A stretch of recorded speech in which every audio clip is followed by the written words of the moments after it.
today is from Luke chapter 1, verses 39 through 45. In those days, Mary set out and went with haste to a Judean town in the hill country, where she entered the house of Zechariah and greeted Elizabeth. When Elizabeth heard Mary's greeting, the child leaped in her womb, and Elizabeth was filled with the Holy Spirit and exclaimed with a loud cry, "Blessed are you among women, and blessed is the fruit of your womb. And why has this happened to me, that the mother of my Lord comes to me? For as soon as I heard the sound of your greeting, the child in my womb leaped for joy. And blessed is she who believed that there would be a fulfillment of what was spoken to her by the Lord." Bless the reading of this word.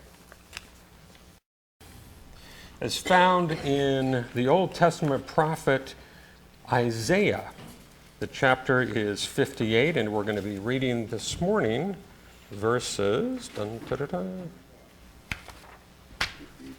3 through 12. Why do we fast, but you do not see? Why humble ourselves, but you do not notice? Look, you serve your own interest on your fast day and oppress all your workers. Look, you fast only to quarrel and to fight and strike with a wicked fist. Such fasting as you do today will not make your voice heard on high. Is such the fast that I choose? A day to humble oneself? Is it to bow down the head like a bulrush and to lie in sackcloth and ashes? Will you call this a fast, a day acceptable to the Lord? Is not this the fast that I choose? To loose the bonds of injustice, to undo the thongs of the yoke, to let the oppressed go free and break every yoke? Is it not to share your bread with the hungry and bring the homeless poor into your house? When you see the naked, to cover them and not to hide yourself from your own kin? Then your light shall break forth like the dawn, and your healing shall spring up quickly. Your vindicator will go before you. The glory of the Lord shall be your rear guard. Then you shall call, and the Lord will answer. You shall cry for help, and he will say, "Here I am." If you remove the yoke from among you, the pointing of the finger, the speaking of evil, if you offer your food to the hungry and satisfy the needs of the afflicted, then your light shall rise in the darkness, and your gloom be like the noonday. The Lord will guide you continually and satisfy your needs in parched places and make your bones strong. And you shall be like a watered garden, like a spring of water whose waters never fail. Your ancient ruins shall be rebuilt, and you shall raise up the foundations of many generations. You shall be called the repairer of the breach, the restorer of streets to live in. This is the word of the Lord. Thanks be to God. Young man in London aspired to be a writer, but everything in life seemed against him. With only 4 years of school to his credit, his father in jail because he couldn't pay his debts, the young man often went to bed hungry. At the tender age of 12, he was able to secure a job pasting labels on bottles in a rat-infested shoe polish factory. He slept in a dismal attic room with 2 rough boys from the slums. The young man had so little confidence in his ability to write that he used to sneak out and mail his manuscripts in the middle of the night so nobody would catch him and laugh at him. Story after story, year after year, were rejected. Finally, the day came when one of his stories was accepted for publication. Now, he wasn't paid anything for this story, but the editor praised his work. One editor had given him recognition, showed appreciation. The young man was so thrilled that he wandered aimlessly around the streets of London with tears rolling down his cheeks. That one bit of expressed appreciation changed that young man's life and career.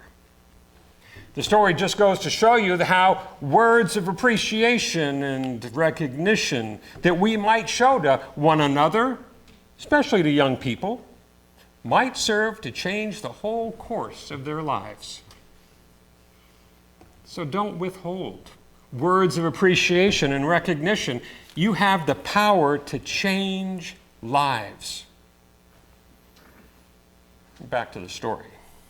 Now, I'm sure you've already guessed, especially if you looked at the front of the bulletin and you'd been here the last couple of weeks, that the name of this young man in the story is certainly Charles Dickens, one of the world's most beloved writers.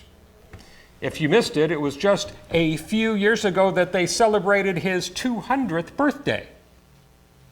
Now, I need to tell you right up front, I'm not a Dickens expert. I've read some of his works, but certainly not all of his 15 major novels. And if you've been here the last few weeks, you'll know that one of my favorites is A Christmas Carol. Story that really changed the way that the Christmas holiday was celebrated. Now, just as an aside, Charles Dickens wrote that A Christmas Carol unfolded as he wrote it. He said in doing so, quote, "I wept and I laughed and I wept again as I walked the black streets of London, 15 to 20 miles many a night, when all sober folks had gone to bed." Now, here's some more interesting trivia about Charles Dickens you might not know. No other writer has inspired more movie, TV, and stage adaptations of their work. More than 320 movies, including dramas and musicals and cartoons, have been inspired by Dickens' novels. All of Dickens' novels have been adapted for the stage during his lifetime, and often, this was kind of interesting to me, often he was cast as one of the characters in the stories.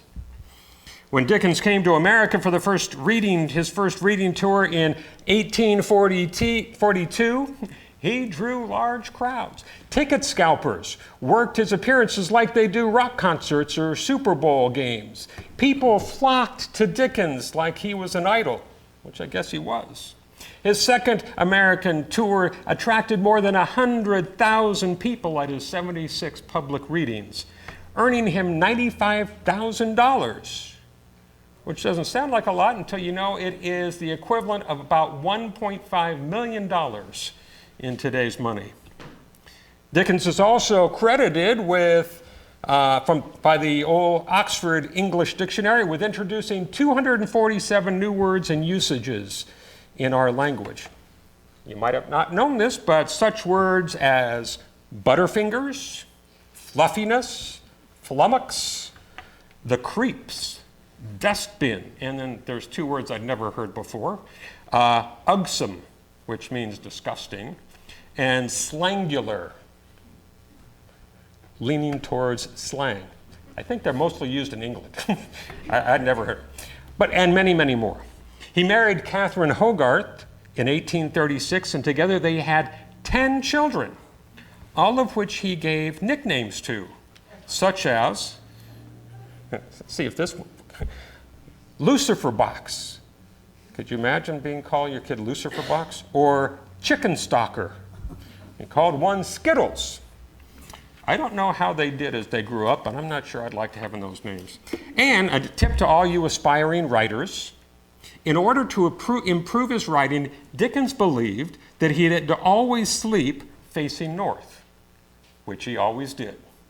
So if you want to make sure you get an A on your paper, sleep north, and you got it. I'm just giving, where else could you get stuff like this, right? And although the title of my sermon suggests it, and many over the years thought it was the case, and there's a movie of the same name, believe it or not. Charles Dickens' A Christmas Story didn't actually help to invent Christmas. While it did help to invent some new traditions around Christmas, it mainly helped to revive the traditions and enthusiasm for Christmas. Now, it is true that when Dickens went to his publishers with the idea for this little book, they told him that Christmas was just a minor holiday and no one would be interested. But obviously that changed over the years. Still, the book was influential in inspiring seasonal foods like turkey and mashed potatoes. It promoted the notions of family gatherings, games, festivities, and popularized the use of the term Merry Christmas, and probably Bah Humbug too. But most importantly, I believe it helped to define the spirit of Christmas, with the emphasis on joy and charity instead of wealth and the gaining of material things. Terms like Tiny Tim and Scrooge, which originated from the book, emphasize these contrasting meanings of Christmas and are still widely used today. But I think the best thing about Dickens, other than his wonderful books, was that he was a social reformer. A social reformer in the spirit of the Old Testament prophet Isaiah, who we just read, and of Jesus. Isaiah believed that his people would be blessed for being careful to see the needs of the poor, the oppressed, the downtrodden. He was tired of empty religiosity, repeating nice religious words and going through the motions of religion, such as prayer and fasting, when at the same time the actions of daily life took no regard of and even inflicted suffering upon their fellow human beings. Isaiah's phrase, "You pursue your own interests and oppress your workers," could just as easily come right out of Dickens' A Christmas Carol, which leads me back to Dickens. You see, Dickens sympathized with and advocated for the poor and the oppressed. He never lost his interest in and never stopped advocating for those in prison. Remember, his father was in a debtor's prison as he was growing up, for orphanages and institutions for the insane. While traveling through the southern United States, Dickens was appalled at the sight of southern slavery and became an outspoken voice for abolition. And Dickens' advocacy and effort to change social injustice and inequities come through in the novels he wrote. For instance, as I hinted earlier, A Christmas Carol at its core is not really about Christmas customs, it's about something much deeper. A Christmas Carol is a call, and was a call, for the society to consider the plight and working conditions of the poor and unlearned, and especially the children. One of the key passages in A Christmas Carol is early in the week when the ghost of Christmas's deceased business partner named Jacob appears to him. He says to Jacob Marley's ghost, "But you were always a good man of business, Jacob." To which Marley's ghost replies, "Business. Mankind should have been my business. The common welfare should have been my business. Charity, mercy, forbearance, benevolence should have all been my business." And then when the ghost of Christmas present prepares to leave him, remember, if we talked about this a couple weeks ago, two children, a boy and a girl, reveal underneath the ghost's robe. The children look wretched, hopeless, they're frightened, miserable. And Scrooge asks, "Spirit, are those yours?" To which the spirit replies, "They're man's. This boy is ignorance. This girl is want. Beware them both." In other words, the passage is a call to social reform, to see to the needs of the world's children, who are all too often the victims of ignorance and want.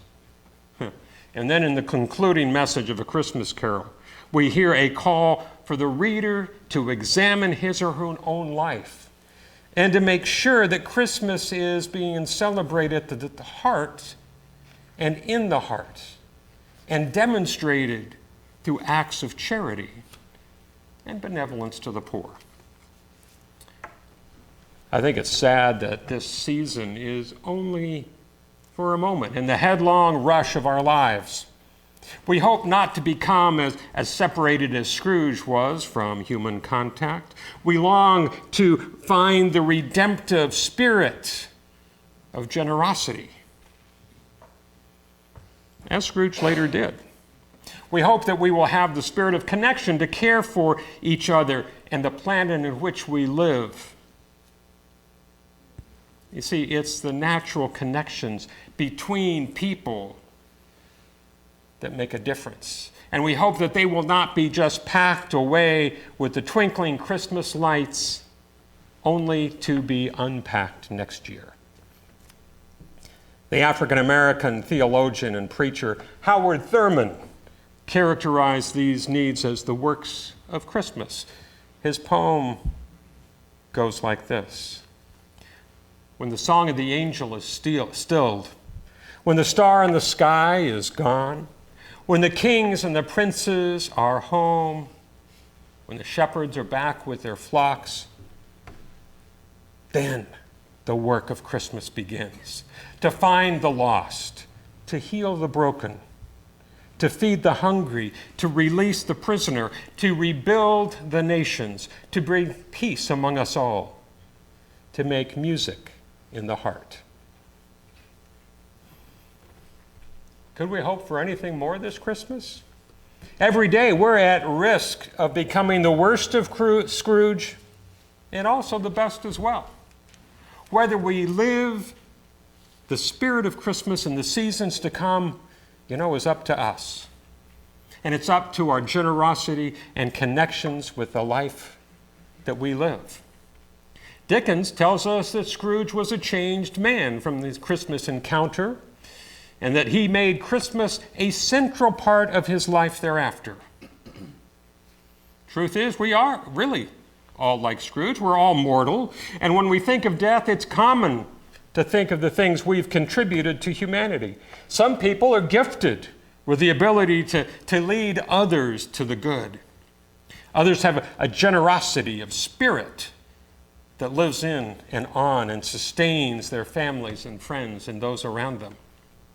Now, the truth is, all of us cannot give our lives great things like curing diseases or writing great poetry that lasts the ages. But what we can do, what we are invited to do, is the good that is possible. It's a blessing and opportunity that gives us this chance to do it. Our faith teaches us to believe that human beings, through recognizing interconnections, can build a better world. And that it's our duty to try and do just that. Now I want to close my remarks this morning with the closing paragraphs from Dickens' A Christmas Carol. It goes like this. Here's the end of the story. Scrooge was better than his word. He did it all and infinitely more. And to Tiny Tim, who did not die, he became a second father. He became a good friend, as good a master and as good a man as the good old city knew, or any good city, town, or borough in the good old world. To be sure, some people laughed to see the alteration in him, but he let them laugh, and he little heeded them. For he was wise enough to know that nothing happened on this globe for good at which people did not have their fill of laughter at the outset. And knowing that such as these would be blind anyway, he thought it quite well that they should wrinkle up their eyes in grins, as have the malady in less attractive forms. His own heart laughed. And that was quite enough for him. He had no intercourse with spirits, and it was always said of him, that he knew how to keep Christmas well, if man alive possessed that knowledge. May that be truly said of us and all of us. And so, as Tiny Tim observed, God bless us, every one. May this Christmas season be a season in which each and every one of us can live it not just for the next few days, but the next few weeks and months and years. God bless you. Amen.